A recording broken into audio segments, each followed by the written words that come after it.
Hi friends, ನಮ್ಮ ಮನೆ ಅಡುಗೆ ಚಾನಲ್ಗೆ ಸ್ವಾಗತ. ನಾನಿವತ್ತು ಉಪ್ಪಿಟ್ಟು ಹೇಗೆ ಮಾಡೋದು ಅಂತ ತೋರಿಸ್ಕೊಡ್ತಾ ಇದ್ದೀನಿ. ಒಂದು ಬಾಣಲಿಲಿ ಎಣ್ಣೆ ಹಾಕಿ, ಎಣ್ಣೆ ಬಿಸಿ ಆದಮೇಲೆ ಜೀರಿಗೆ, ಸಾಸಿವೆ ಹಾಕಿ ಚೆನ್ನಾಗಿ ಫ್ರೈ ಮಾಡಿ, ಆಮೇಲೆ ಗೋಡಂಬಿನೂ ಹಾಕ್ಬೋದು. ನಾನು ಗೋಡಂಬಿ ಹಾಕಿದ್ದೀನಿ ಇಲ್ಲಿ. ಆಮೇಲೆ ಉದ್ದಿನಬೇಳೆ ಹಾಕಿದ್ದೀನಿ. ಆಮೇಲೆ ಶೇಂಗಾ ಹಾಕಿದ್ದೀನಿ, ಕಡಲೆ ಬೀಜ ಅಂತಾರಲ್ಲ ಅದು. ಚೆನ್ನಾಗಿ ಫ್ರೈ ಮಾಡ್ಕೋಬೇಕು.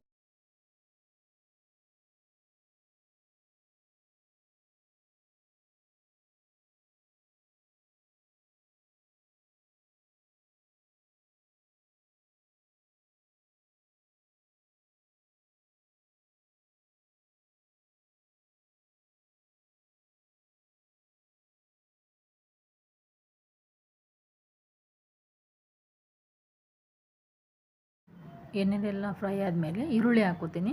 ಈರುಳ್ಳಿ ಹಾಕ್ಕೊಂಡು ಅದನ್ನ ಚೆನ್ನಾಗಿ ಫ್ರೈ ಮಾಡ್ಕೋಬೇಕು, ಕಲರ್ ಚೇಂಜ್ ಆಗೋವರೆಗೂ. ಅಂದರೆ ಟೇಸ್ಟ್ ಆಗುತ್ತೆ ಫ್ರೆಂಡ್ಸ್ ಉಪ್ಪಿಟ್ಟು. ಚೆನ್ನಾಗಿ ಒಂದು 2 ನಿಮಿಷ ಚೆನ್ನಾಗಿ ಕಲರ್ ಚೇಂಜ್ ಆಗೋವರೆಗೂ ಫ್ರೈ ಮಾಡಬೇಕು, ಅಂದರೆ ಅದು ಟೇಸ್ಟ್ ಬಿಟ್ಟುಕೊಳ್ಳುತ್ತೆ ಈರುಳ್ಳಿದು.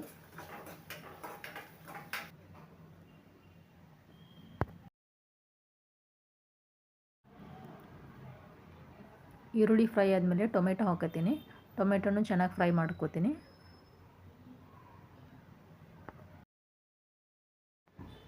ಟೊಮೆಟೊ ಚೆನ್ನಾಗಿ ಫ್ರೈ ಆದಮೇಲೆ ಸ್ವಲ್ಪ ಕ್ಯಾರೆಟ್ ಹಾಕ್ಕೊಂಡಿದ್ದೀನಿ ನಾನು. ನಿಮ್ಮ ಹತ್ರ ಬೀನ್ಸು ಆಮೇಲೆ ಯಾವ ವೆಜಿಟೇಬಲ್ಸ್ ಇರ್ತವೆ ಎಲ್ಲನೂ ಹಾಕೋಬೋದು. ಹಾಕ್ಕೊಂಡು ಚೆನ್ನಾಗಿ ಫ್ರೈ ಮಾಡ್ಕೋಬೇಕು.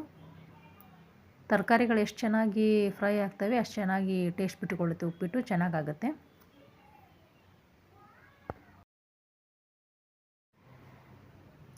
ತರಕಾರಿ ಎಲ್ಲ ಫ್ರೈ ಆದಮೇಲೆ ನಾನು ರವೆ ತೊಗೊಂಡಿದ್ದೀನಿ, ಉಪ್ಪಿಟ್ಟು ರವೆ. ಅದನ್ನ ತೊಗೊಂಡು ಅದರಲ್ಲಿ ಚೆನ್ನಾಗಿ ಫ್ರೈ ಮಾಡ್ಕೋಬೇಕು. ಒಬ್ಬೊಬ್ಬರು ಮುಂಚೆನೇ ಹುರಿದಿಟ್ಕೊಂಡಿರ್ತಾರೆ ರವೆ, ಆದರೆ ಇದೇ ಮೆಥಡ್ ಕರೆಕ್ಟಾಗಿ ಮಾಡೋದು. ಚೆನ್ನಾಗಿ ಫ್ರೈ ಆದಮೇಲೆ ನಾವು ಒಂದು ಬೌಲು ರವೆ ತೊಗೊಂಡ್ರೆ ಅದಕ್ಕೆ 3 ಬೌಲು ನೀರು ಹಾಕಬೇಕು, ಅಂದರೆ ಚೆನ್ನಾಗಿ ಸ್ಮೂತಾಗಿ ಬರುತ್ತೆ ಉಪ್ಪಿಟ್ಟು. ನಾನಿಲ್ಲಿ 1 ಬೌಲ್ ತೊಗೊಂಡಿದ್ದೆ, 3 ಬೌಲು ನೀರು ಹಾಕಿದ್ದೀನಿ. ಹಾಕಿ ಚೆನ್ನಾಗಿ ಫ್ರೈ ಮಾಡಿಕೊಂಡು ಚೆನ್ನಾಗಿ ಕುದಿಸ್ಕೋಬೇಕು ಅದನ್ನ.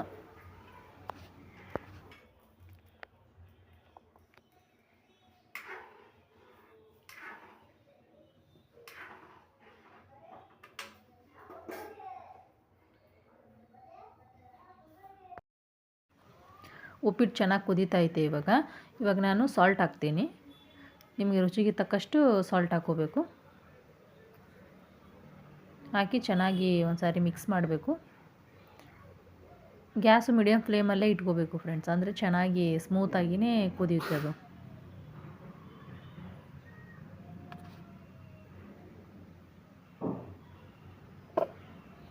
ಆಮೇಲೆ ಸಕ್ಕರೆ ಹಾಕ್ಕೋಬೋದು, ನಾನಿಲ್ಲಿ ಹಾಕಿದ್ದೀನಿ, ನಮ್ಮ ಮಕ್ಕಳು ತಿಂತಾರೆ ಅಂತ. ಆಮೇಲೆ ಲಾಸ್ಟು ಕೊತ್ತಂಬರಿ ಸೊಪ್ಪು ಹಾಕಿ ಮಿಕ್ಸ್ ಮಾಡಿ ಚೆನ್ನಾಗಿ ಮಿಕ್ಸ್ ಮಾಡಬೇಕು. ನೋಡಿ, ಈ ಥರ ಆಗಿದೆ ಉಪ್ಪಿಟ್ಟು. ಹಾಕಿ ಒಂದು 2 ನಿಮಿಷ ಅದರ ಮೇಲೆ ಮುಚ್ಚಿ 2 ನಿಮಿಷ ಅದನ್ನ ಸ್ವಲ್ಪ ಬಿಡಬೇಕು. ಆಮೇಲೆ ನಾನಿಲ್ಲಿ ಪ್ಲೇಟ್ಗೆ ಸರ್ವ್ ಮಾಡ್ಕೊಂಡಿದ್ದೀನಿ. ನೋಡಿ, ಈ ಥರ ಆಗಿದೆ ಉಪ್ಪಿಟ್ಟು. ತುಂಬ ಟೇಸ್ಟ್ ಆಗಿತ್ತು ಫ್ರೆಂಡ್ಸ್. ನನ್ನ ಮಕ್ಕಳು ಚೆನ್ನಾಗಿ ತಿಂದರು. ಈ ಥರ ಉಪ್ಪಿಟ್ಟು ಮಾಡ್ಕೊಳ್ಳಿ, ನೀವು ತಿನ್ನು, ತುಂಬ ಚೆನ್ನಾಗಿ